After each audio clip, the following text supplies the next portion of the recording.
இது பாருங்க, இந்த மரக்கட்டையெல்லாம் வச்சு நான் ஒன்று இங்கே பண்ணியிருக்கேன். இங்கே பாருங்கள், கைத்தை போட்டு கொஞ்சம் கட்டியிருக்கேன். இதில் முடிஞ்ச அளவு நான் சேஃப்டி எல்லாத்தையும் கூட்டிகிட்டு போகணுங்க. ஸோ தண்ணி எப்போ வேணால், இது மழை சீசன், தண்ணி எப்போ வேணாலும் வந்து அதிகமாகலாம். அதனால் முடிஞ்ச அளவு கைஸ் ஃப்ரெண்ட்ஸ் யாரும் நிற்காதீங்க, வெளில வந்துடும், வாங்க டக்குன்னு வாங்க, பார்த்து மெல்ல போங்க. இந்த மரத்தை பிடிச்சிங்க, மரத்தை பிடிச்சிட்டு அங்கே ஏதோ ரூட் இருக்குமா தெரியுது, வாங்க சொல்லுங்க. சொல்லுவாங்க நான் கீழே தான் போகணும்னு நினச்சேன், பட் இங்கே ஏதோ இது பாருங்க,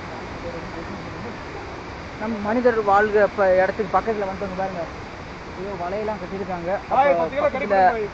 இந்த ஏதோ இருக்குன்னு நினைக்கிறேன், வாங்க அப்படியே மேலே போய் பார்க்கலாம்.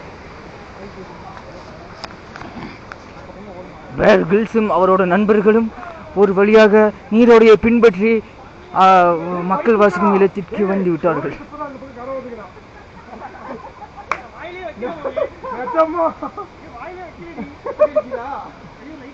இப்பதான் போனா குளத்துல